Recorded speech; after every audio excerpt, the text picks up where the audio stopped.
bandeko bino bato bozili bako ya kolanda biso na ngonga oyo tosepeli lisusu kokutana bino mpona kolobela un peu likambo epesi pasi na Kinshasa lelo le 2 février 2022 tobimaki tozaki na misala tozalaka pesi kango sango moko ya mabe makasi oyo esepelisi te sango ya kitoko te mpenza oyo epesi pasi na mitema esilaki kobeta na matoi ya moko na moko misusu bavivaki yango bamonaki yango sur place. Ezali likambo ya liwa ya bandeko na niveau ya marché ya Matadi Kibala. Liwa mabe mpenza ekomelaki bandeko bateki ya wenze Matadi Kibala, ya basombi ya wenze Matadi Kibala na baleki mosusu bazali koleka. Yango tokolanda image oyo pe tokozonga mpona kotia mwa commentaire pe kotire ba leçon ba conclusion par rapport ya oyo esalami na Kinshasa na wenze ya Matadi Kibala. Merci, on se retrouve tout de suite après. Merci.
Wana train ezoleka na kati pe ya rail terrasse eza wana bana changu bake bango wana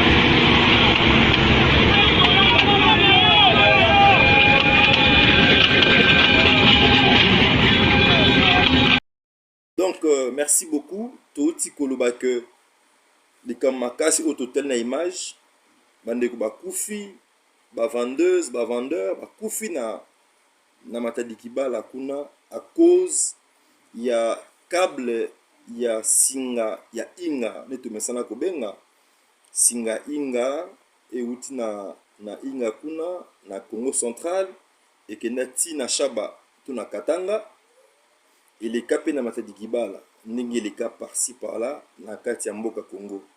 Et alors na Matadi Kibala les lutins les okobeta selon Snell kake ya makasi betaki nde zwaki et sectionnaki to kataki conducteur moko to câble ya courant ya poto wana inga nde ekoyaki na kati na mai na kati ya caniveau et na kati ya caniveau to ekoi na courant wana et connecté mbala moko epesi mai mamo courant et ben bazaki nzinga bakufi bakangami na courant quoi parce que il faut yeba que courant wana ezaka penza makasi ndenge to ndenge ba ingénieur balobaka ezaka pratiquement toute une cabine il y a près de 6600 volts sans on a technicien inga dia snelté il y a la technicien ingénieur qui a électricité za otoyokaka donc ceux qui za bongote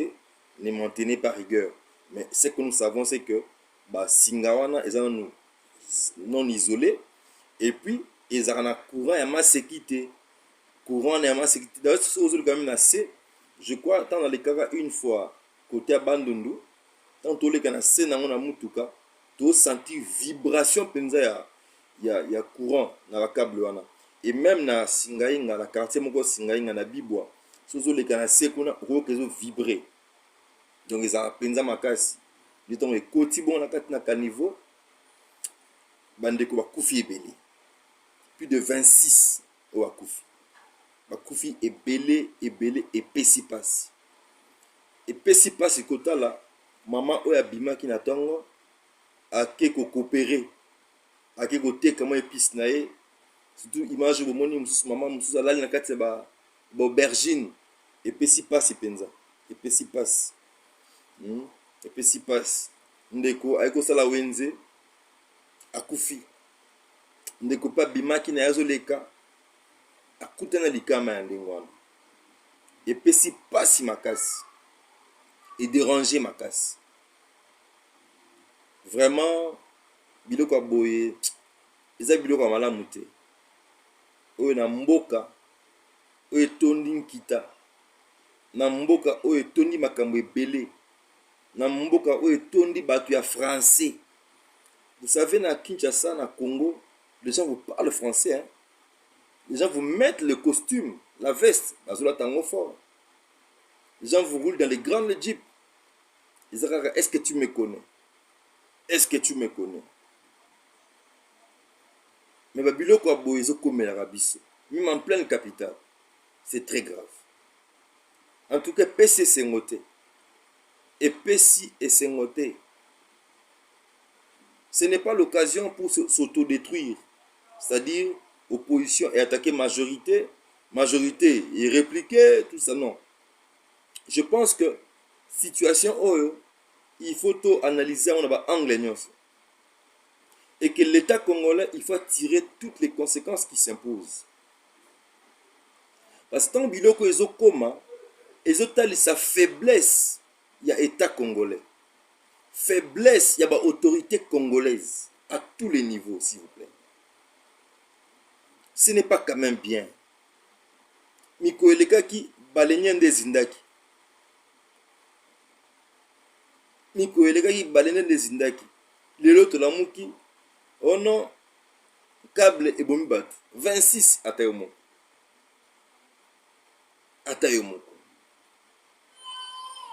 Mais ce recueilli, na Kingabwa, na barayi wana.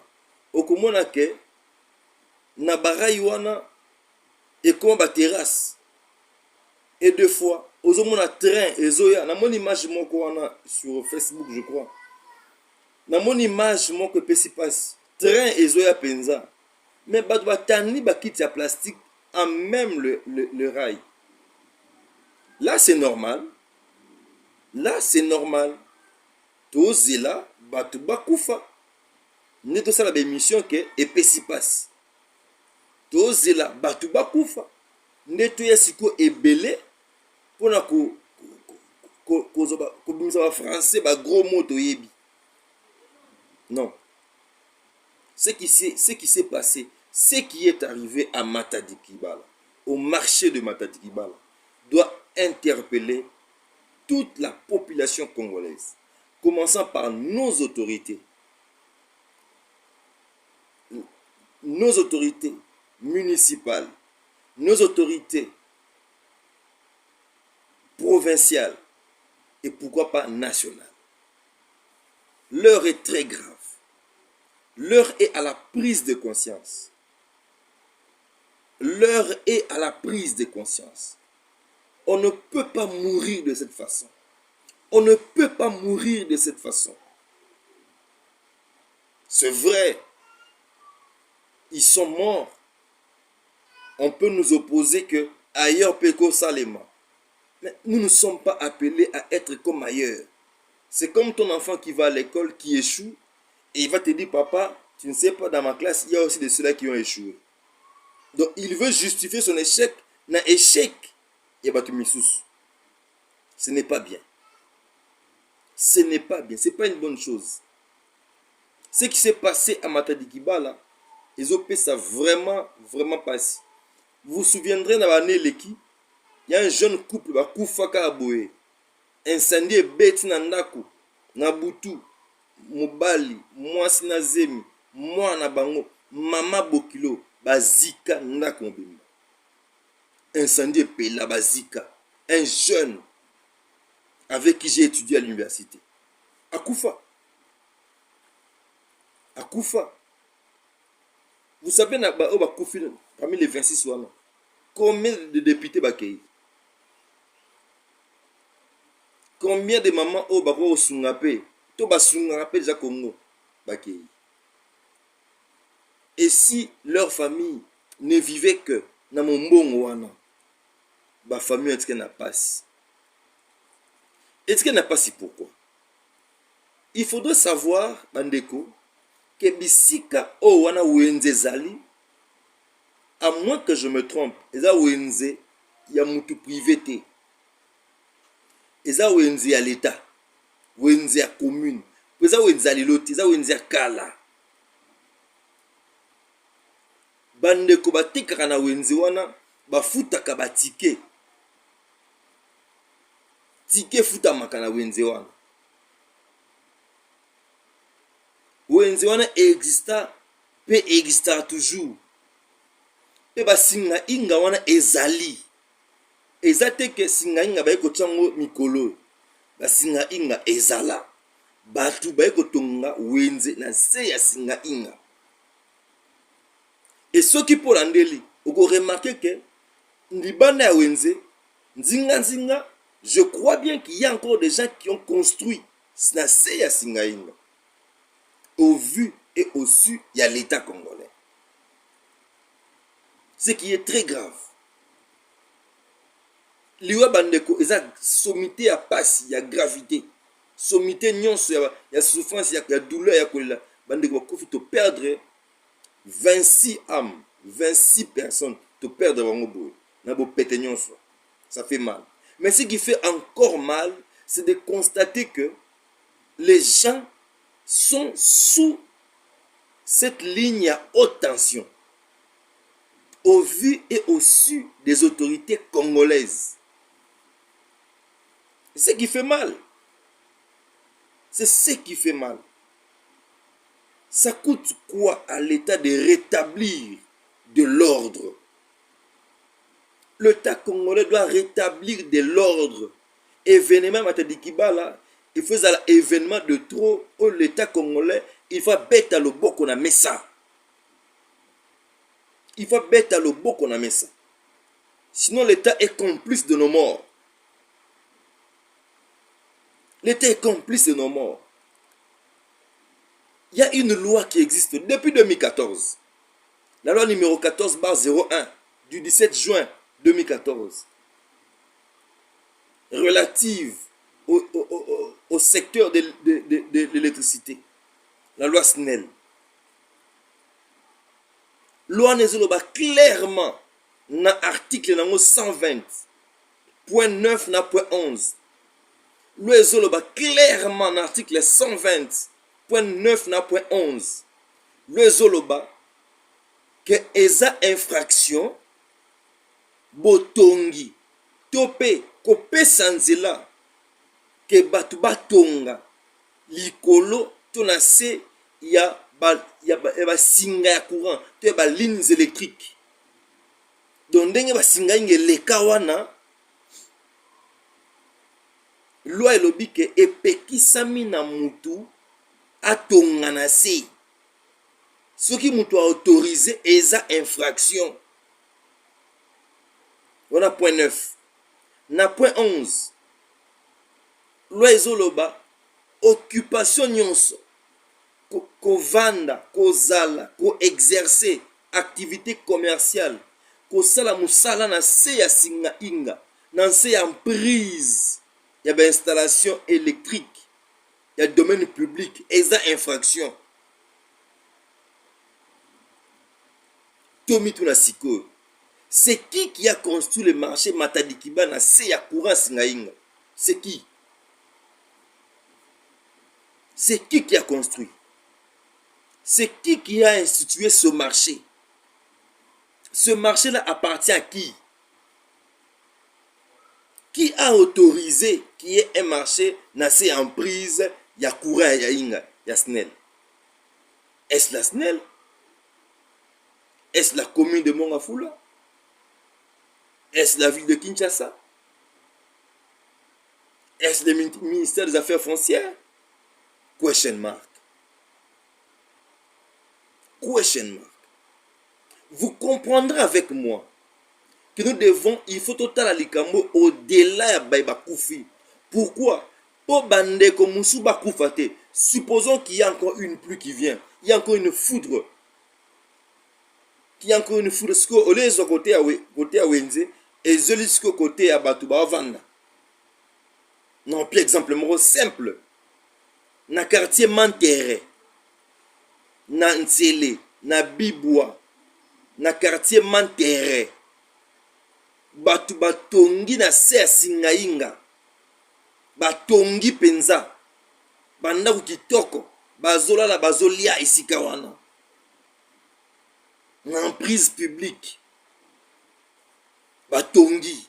Misu batongi na 7, batongi à 3-4 mètres. Batongi. SNEL a yebi yango. L'État a yebi yango. L'État yebi. L'État zakaka te po ayaka. Tango bakufi nde l'État ye. L'État il faut ayaka mingi avant batu bakufa. Il faut l'État anticipaka. Comment l'État va anticiper un drame? L'État va anticiper le drame en décourageant les gens. Il y a cause na ba comportement moko ya malamu te. Ye ayaka kaka so ikambo ko nde l'État ye.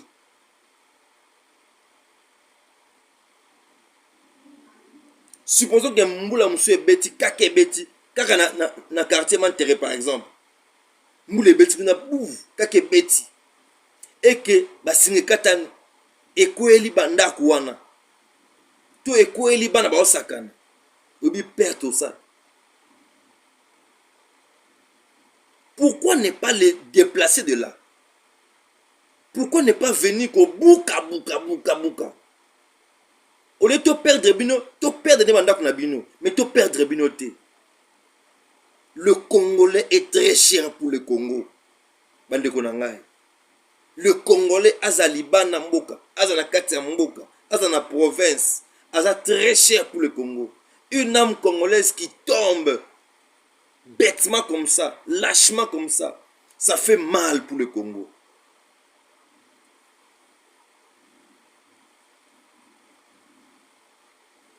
Une perte d'une âme pour le Congo, c'est une grande perte. Le revenu, la distraction. Comment se fait-il na rail, na limité na Kingabwa, na rail, batu batie ba terrasse, nzinga, batongi banda ku nzinga. Et si le train déraillé, botu na batu ya, bande kwa il est beau, hein? Bande kwa il est beau, bukaka malu nkoshi, botu na bango. Quand un train déraille, qu'est-ce que ça fait comme dégâts? Peut-être qu'il n'y a pas de déraillement à train. Ça fait très mal. L'État doit prendre ses dispositions. Oui, nous sommes pendant le deuil, on a perdu, mais on ne peut pas encore perdre encore. La SNEL doit prendre ses dispositions. Il y a des correspondances qu'on a adressées à la SNEL. Comme la SNEL, c'est plaignant. Il y a des aspects qui ont écrit la SNEL. Il y a des gens qui occupent l'emprise publique. Comment? Mais qu'est-ce que la SNEL a eu à faire? Et ministère Affaires foncières, pourquoi vous octroyez des titres? Pourquoi vous reconnaissez des gens qui sont sous l'emprise? Non, les revenus. Dans matanga, togloba ebelete. Mais je crois que ce qu'on a ninga na mtema moko, parce que ceux qui ont ba pétage ne Rolanda. Tina suka, mais ça blora boy et le nango yebite orozape mbang. Mais peut-être on dit des choses vraies et très vraies même. Qui a donné l'ordre? Qui a intimé l'ordre batonga wenze wana? Nde motuna fo chef d'état tuna. Nde motuna son excellence Gentilini Ngobile fa tuna parce qu'il y a kuti wenze wana en tant que mokonzi. En tant que Kinois, ayebi ke wenze la wana, mais en tant que mokonzi, akuti wenze wana, elle est revenue. Atuna bango qui avait instruit wenze za lesika wana. Et batala pe banda ko zanzinga nzinga wenze. Banda ko zanzinga nzinga wenze. Sinon, ça devient une menace, un danger permanent. Les Kinois sont en danger permanent de leur propre fait. Biso pe ba Kino to poussi pe. Ah, to poussi pe ba Kino to poussi. Ozaka na moins espace, na mo lupang na ngai, mais côté arai. Na kama mabe na ngai na sia singainga. Juste to mesen na tel so makambo oyo. Toujours kufa bêtement. On pouvait éviter ça. On pouvait éviter ça. L'État pouvait nous éviter ça. Namona ba buka banda na aéroport Anjil. Na terrain RV ya ba buka. Mais bon buka. Pourvu que tu perdes bandaku, mais tu perds milimoté. Moulimo congolais a très cher. Congolais a très cher. Makile congolais ko tangate le roland tabac. Makila congolais ko tabate le quoi makila soso. Makila congolais a très cher. Tonyo comment déjà trop. Tolé na passe. Tola na passe. Tobika na passe. Santé a passe. Kolé a passe. Kotang sabana a passe. Misala a passe. Stress sur stress. Tuku va suboe. L'état sunga biso. Baye bazaka nzinga nzinga bakonza mboka. Bosunga biso. Bosunga biso. Yope oyo vanda na se ya poto asinga inga. Yoka. Mutu nyonso atonga to avandaka na se ya poto asinga inga. Loi otolobaki awa ya 2014, loi numéro 014 bar 01 011 du 17 juin 2014 ezobaboye. Article 125, mutu nyonso avanda na se ya poto inga. To na se ya singa inga. Watonga nzinga nzinga na muta pesa nzela soki bakwiyo ozala punissable à 6 mois à 12 mois de prison. Oui, okoti makala 6 mois à 12 mois. Okoti makala ko uli na vungule pe ofuti amende dans l'état, il y a 1 million de francs congolais à 10 millions de francs congolais. Mais je pense que l'état congolais doit faire appliquer ça pour nous éviter des problèmes. Pour nous éviter baliwa ndenge boye, pour nous éviter bas scandale ndenge boye. Je crois qu'avec le chef d'État actuel, il va taper la main sur la table et pareille chose ne se répétera plus. En tout cas, epesi passe, epesi sengote. Na mo intervention muke oyo tuzo maele.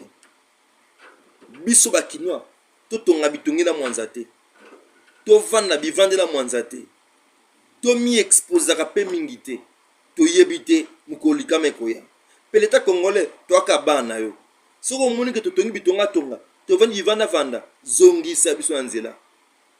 Mais ce que je peux dire, le peuple kinois, le peuple congolais est en danger permanent du fait de ses propres actes et de la légèreté de nos autorités. Que Dieu nous aide. Que Dieu nous aide à remonter la pente en se comportant très bien. Parce que comme il bande de Gibala et Pessipas.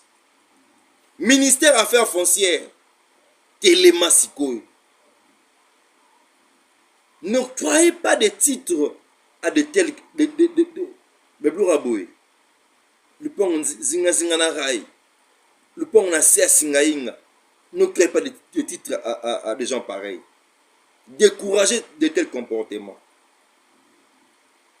Et le zama tadi gibala, le bezala wapi. na ba mama bateka nzinga nzinga makadam. Tela vers Wenza Zigida. Face à face na piste ba oteka. Et bon ce qui vient rater les sous. Ba tongi na kotonga.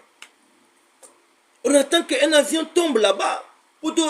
Et comme on a WhatsApp, na Facebook, tous les laka, je suis Zigida, je suis Raya Kingabwa, je suis Tei. Décourageons-nous. Nous va pratiquer ma baie. Décourageons-nous.